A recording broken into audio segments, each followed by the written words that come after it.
A jury was selected last week for the trial against George Wagner IV, and opening statements were expected and slated for today, but there has been a delay.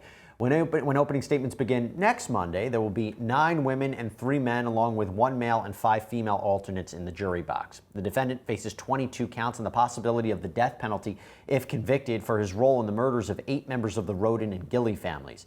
Wagner's brother Jake and his mother Angela have already pleaded guilty and admitted that they planned to kill the family so that they could have full custody of the daughter that Jake shared with one of the victims, Hannah Mae Roden. There is a lot to break down here, so joining me, our expert in this case, Law&Crime's own Angenette Levy, who was at jury selection in Ohio and joined the jury view last week. Angenette, it is great to see you. I'm glad to have you on. Let's actually start with the delay. What can you tell us about why we're delayed? We were supposed to be in opening statements today.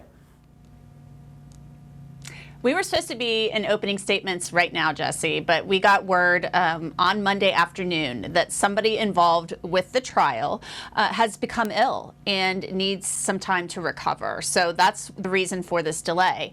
When we first put that out on Twitter and things like that, obviously there was some speculation and rumblings. Hey, could something more be going on? But everything that we've been told, and it's in writing, signed off on by the judge, that both the state and the defense agreed to this continuance because somebody who's crucial and critical to the trial has become sick. So that is the reason and the only reason. So we will be hearing now opening statements on Monday, September 12th, barring any further developments with this illness, or maybe somebody else gets sick. We just don't know yet. But as of right now, we're planning for opening statements on September 12th. That's next Monday. And look, you know, it's a trial. Things happen. It's human beings. It's just life. I will tell you something I'm a little concerned about, and hopefully you can clarify. I understand there's been a back and forth between the court and the media regarding exactly how and which witnesses we're going to be able to see and hear from. Can you clarify that? Because I know Ohio might be a little bit different, and I guess the rules in this courtroom might be a little bit different in terms of what we're actually going to see unfold. Well, basically, Jesse, in the state of Ohio, witnesses can say that they don't want to be recorded. And typically, when they say that, courts, and it's been my experience in covering many trials in the state of Ohio, that typically the courts will say, okay, this person doesn't want to be photographed, but you're allowed to use the audio. That's happened in the Skylar Richardson case. It's happened in a number of other trials I have covered in the Hamilton County area of Ohio. And so you just don't show the person's face. Maybe you point the camera somewhere else, but you still get the audio of their testimony. The media order that was issued in this case is pretty restrictive and says that a witness can object to both audio and video being recorded. I don't think we've ever had that prohibition before. We've recorded people, even children. We've recorded their audio and used it in the past. So we're hoping to get some clarification on that from the judge.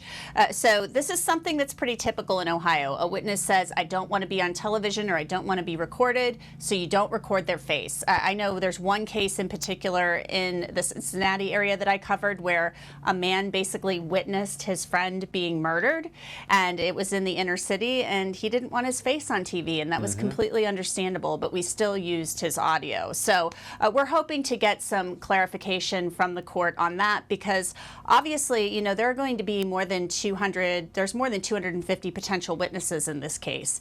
And, you know, it's just not really having an open courtroom if you're having every witness say, I don't want to be recorded, audio or video. And, you know, we need to be able to see people testifying and, of course, hear them. I get the sensitivities in this case, clearly, but even Jake and Angela, even Jake and Angela could possibly not be seen on camera, their audio not captured, or is there maybe something set aside for them because they are the key witnesses that we've been waiting to hear from? Most certainly, we are hoping that to get an order from the court, we are working on that would prohibit Jake and Angela Wagner from being able to object to being filmed.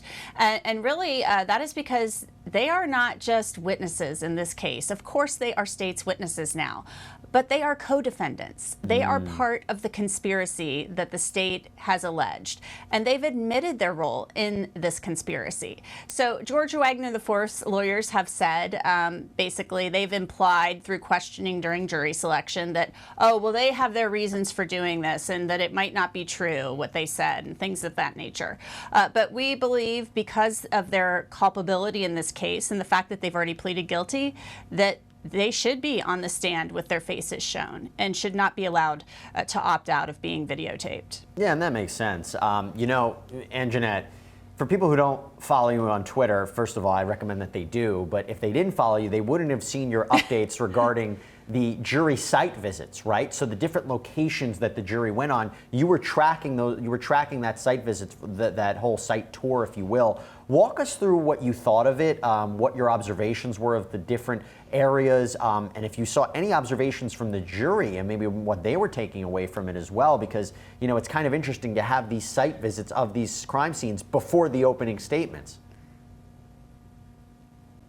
Well, we were, I think the reason they did that, Jesse, is because there were at least 10 sites on that jury view list that they had to visit. You have to keep in mind, this happened in April of 2016. The homicides were committed sometime in the late evening hours of April 21st, early morning hours of April 22nd. And this investigation leading up to the arrests went on for 2.5 years.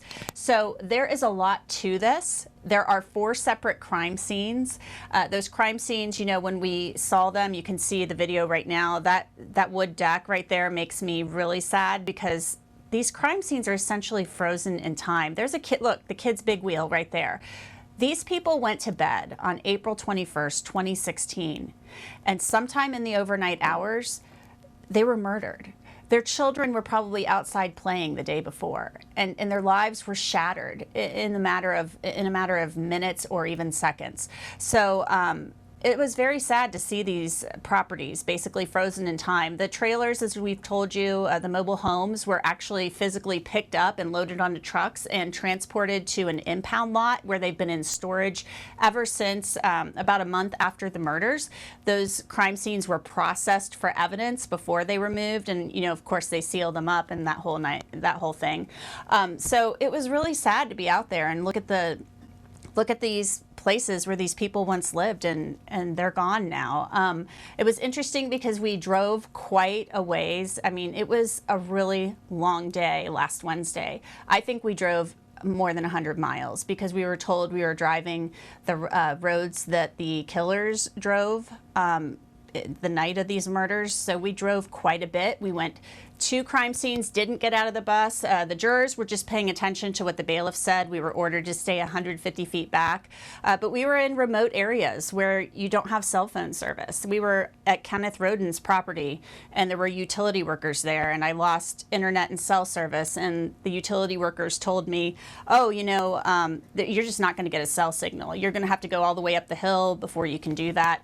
So these were pretty remote areas, and it makes you kind of think, well, if somebody was going to go looking for Kenneth Roden, they had to know where he was, because his camper was like back in behind some, you know, bushes and trees and stuff like that. So it was interesting. We also went to the Wagner's former home, where a lot of evidence was found as well. Yeah, you talk about freezing in time. We see similarities with the Nicholas Cruz case as well. Those site visits can really have an impact on a jury.